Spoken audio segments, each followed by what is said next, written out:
It's our kind of crazy, Janet said. And besides, Chrissy added, who else would make us Bavarian cream pie at 3 in the morning? Jack looked at them, the sensible florist and the dreamer secretary. He realized then that the lie he told Furley wasn't the most important part of their lives. The truth was in the way they protected each other, the way they laughed at the disasters, and the way they always found their way back to the same dinner table. Come on, Jack said, tossing the wig onto the sofa. The kitchen is still a mess, and I think I still have some champagne from that Romanian dinner. Let's have a toast. To what? Janet asked. To the company we keep, Jack said. As the bubbles hissed in their glasses and the Santa Monica night settled into a peaceful quiet, Jack Tripper realized he was exactly where he was supposed to be.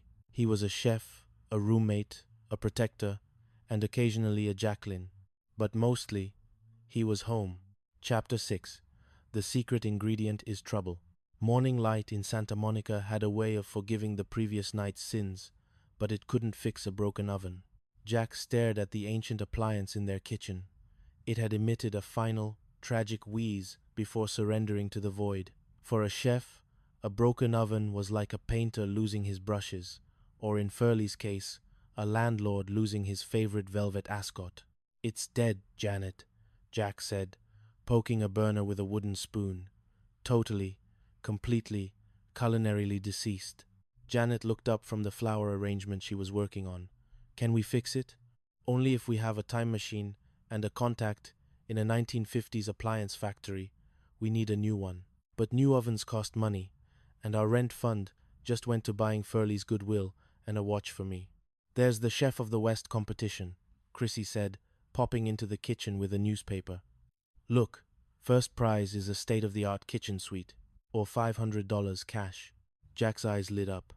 $500? That's not just an oven.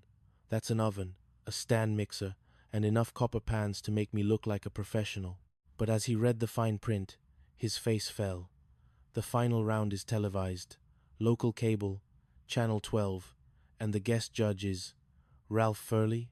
Furley? Janet gasped. Why Furley? Apparently, his brother Bart is one of the sponsors. Furley is filling in as a representative of the common palate. If he sees me there, looking, well, like a man who knows his way around a butcher knife and a flambe torch, he might start asking questions about those good vibrations I'm supposedly sending out. We need a disguise, Chrissy suggested. No more dresses, Chrissy. Jack groaned. I still have a rash from that polyester floral print.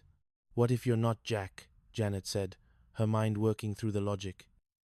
What if you're the masked chef? You wear a tall toque, some big glasses, and a fake mustache. You speak in a thick accent. Not Romanian. Maybe. Swiss? Swiss, Jack considered. Neutral. Precise. I can do Swiss. The competition day arrived. The local community center was packed. Furley sat on the judges' panel, wearing a suit that could only be described as electric lime. He looked incredibly self-important, occasionally tapping a gavel that no one had given him. Jack, under the alias Hans the Humble, stood behind his station. He wore a mustache that felt like a dying squirrel, was taped to his upper lip. And our first contestant, the announcer boomed. Hans from Zurich. Jack gave a stiff military bow. Guten Tag. I make the schnitzel with the secret sauce. Furley squinted. Hans, eh? You look familiar. Have we met? Did you rent a studio from me in 72? 9. Jack barked, his voice 3 octaves lower than usual. I am only here for the cooking. No renting. Only the gravy. As the clock ticked down, disaster struck. The mustache, loosened by the steam of the simmering sauce, began to peel at the corners. Jack felt it flapping like a tiny wing. He tried to blow it back into place, but only succeeded in making a whistling sound that confused the audience. Hans, Furley said, leaning forward. Your lip. It appears to be escaping. In a moment of pure panic, Jack grabbed a head of lettuce and held it in front of his face while he flipped a crepe. It is. The Swiss custom, Jack shouted, to hide the face from the spirits of the burnt butter. Against all odds, the dish was a triumph. The secret sauce, a delicate reduction of white wine, shallots, and a pinch of fear was the best thing Furley had ever tasted. "It's magnificent!" Furley cried, wiping his mouth with a lime-green handkerchief. "Hans, you've won! Come here and give your landlord, your judge, a hug." Jack backed away, still clutching the lettuce. "I must go. They cows. They need me in the Alps." He sprinted out of the community center, prize check in hand, leaving a very confused Ralph Furley holding a wilted piece of romaine. Chapter 7. The Midnight Balcony. That night, the new oven sat in the kitchen, gleaming and smelling of factory-fresh metal. Chrissy had already gone to bed, exhausted from the stress of watching Jack nearly lose his mustache on live television. "We did it again," Janet whispered, leaning against the railing. "We did," Jack said. He wasn't Hans anymore. He was just Jack. "But it's getting harder, Janet. The lies are piling up like dirty dishes. Are you unhappy, Jack?" She turned to him, her eyes searching his in the moonlight. Jack looked at her, really looked at her. In the quiet of the night, without the puns and the slapstick, he felt the weight of everything he couldn't say. He loved this life. He loved the chaos. But more than that, he realized he loved the woman standing next to him. Not as a roommate, not as a friend, but the secret was their safety.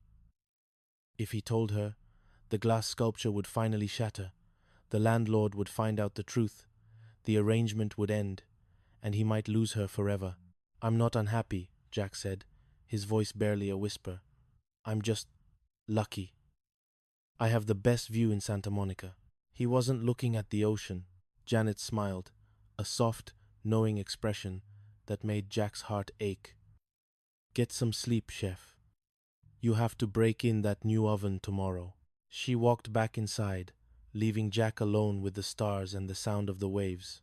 He knew that one day the truth would have to come out, but for tonight, the secret was enough to keep them together. Chapter 8. The Reverend's Stern Gaze. If a broken oven was a tragedy, the arrival of Reverend Snow was a full-scale apocalypse.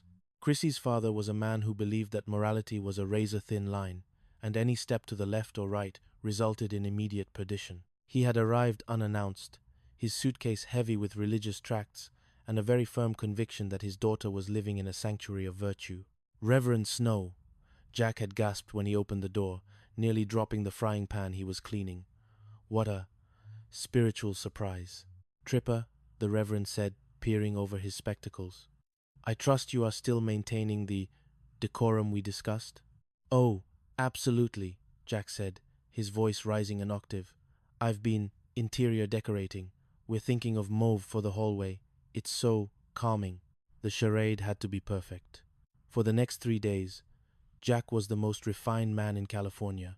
He discussed opera he'd never seen, flowers he couldn't name, and spent an inordinate amount of time talking about his collection of vintage fans. But the Reverend was suspicious. He had a way of sniffing the air as if he could detect the scent of heterosexuality. "Tell me, Jack," the Reverend said during dinner on the second night. "I notice you and Janet spend a great deal of time in the kitchen together. Is she assisting you in your delicate tasks?" "Janet?"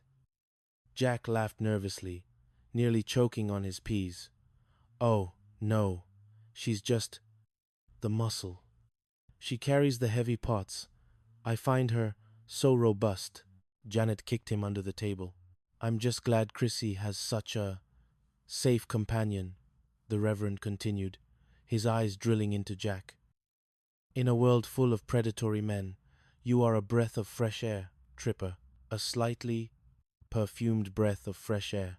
Jack smiled through his teeth, his heart hammering against his ribs. He felt like a tightrope walker over a pit of fire. One slip, one masculine grunt at a sports game on TV, and the Reverend would drag Chrissy back to the parsonage, leaving a hole in their lives that no amount of rent money could fill. Chapter 9.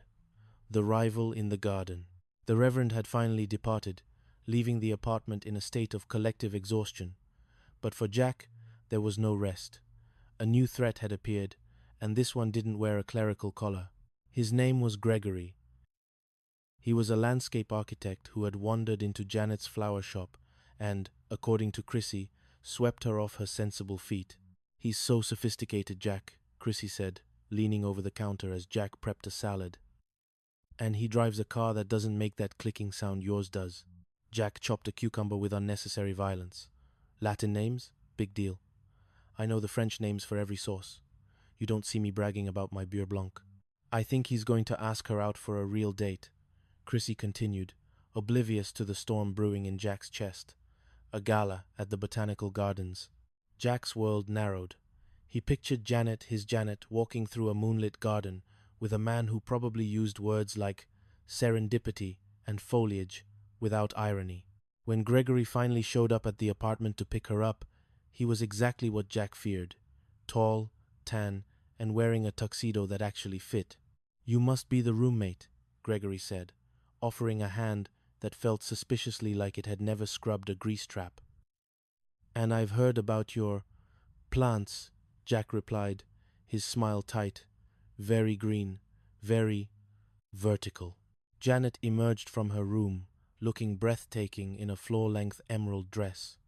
Jack's breath hitched. She looked like she belonged in a different world, a world of galas and architects, far away from Adobe Lane and the Yum Yum song. Have fun, Janet, Jack said, his voice sounding hollow even to himself.